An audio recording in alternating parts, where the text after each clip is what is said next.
एक साधक ने कहा कि महाराज जी आप हो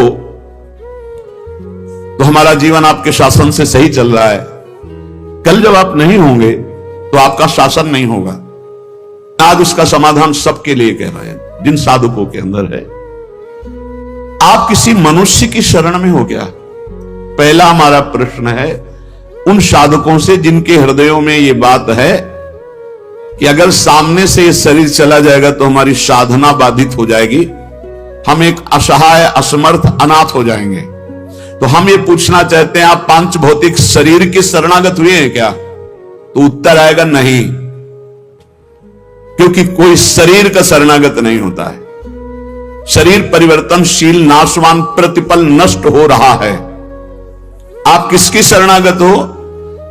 आप उस चैतन्य घन की शरणागत हो जो सर्वलोक महेश्वर है, वही गुरु है, वही परमात्मा है और वही चराचर जगत में व्याप्त है।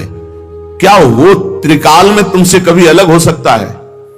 और एक हम ज्ञानेश्वरी टीका जो श्रीमद् भगवत गीता जी की और श्रीमद् भागवत की कुछ की है, उसकी बात पढ़ करके उन्होंने कहा कि जब हम किसी सदगुरुदेव का वर्ण करते हैं तो सदगुरुदेव का सूक्ष्म स्वरूप हमारे हृदय में आके बैठ जाता है, और जब तक हम जीवन मुक्त नहीं हो जाते तब तक गुरुदेव भी जीवन मुक्त नहीं होंगे।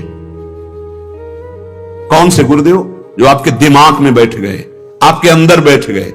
एक शरीर है और एक तत्व है, और तत्व सशरीर तुम्हारे अंदर समा गया है।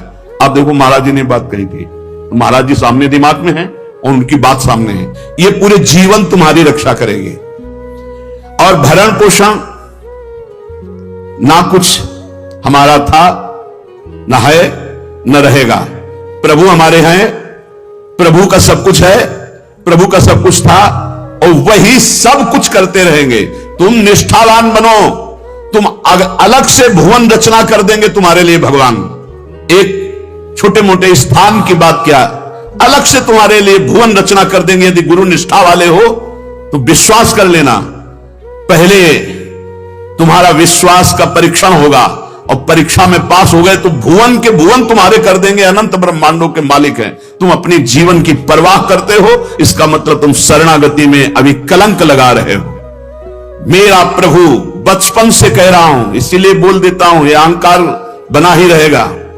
बचपन से हम जिनकी शरण में उनके दुलार को आज तक देखते रहे, कोई एक साथी नहीं रहा कि हमें 10 कदम भी हाथ पकड़कर चला दे।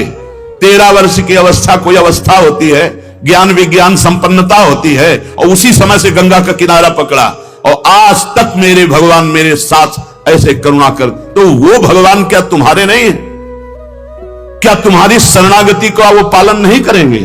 फिर ये प्रश्न क्यों हो जाता है मुझे किसने संभाला बचपन से अभी तक? किसने संभाला? कोई विश्व में ऐसा नहीं कह सकता कि 10 वर्ष हमने संभाला, एक दिन भी नहीं। वही परम गुरु गुरुदेव का रूप। गुरुदेव तो बाद में मिले हैं, घर से तो उसने पहले निकाला। सूक्ष्मता से देखिए, उस जगत गुरु ने घर से निकाला वैराग्य दिला के, उस जगत गुरु ने भ्रमण कराया, फिर गुरु रूप से मिले, फिर हमको सतमार्ग में चलाया, फिर अंतर ध्यान हो गए, फिर सदगुरु रूप से आगे मिले, फिर पला, फिर सदगुरु रूप से आगे, वो आगे आगे बढ़ता चला जा रहा है। वही परमात्मा तत्व। वो क्या तुम्हारा नहीं है? तुम निर्भय निश्चिंत नहीं? अरे तुम शरणागत हो, चल के तो दिखा एक कदम विपरीत। अगर थोड़ी भी शरणागत हो गए तो एक कदम तो विपरीत नहीं चल सकता जीवन में, यदि शरणागत है। और जो शरणागत है तो माया मां की तरह दुलार करती है, मां की तरह। हमारी बात को समझ लेना, माया उनको विघ्न डालती है जो सूरवीर हो करके माया को जीतना चाहते हैं, और जो माया को मां मानते हैं, मां की तरह दुलार करके वो भगवान को प्राप्त हो जाते हैं। माया कभी बाधा नहीं पहुंचाती।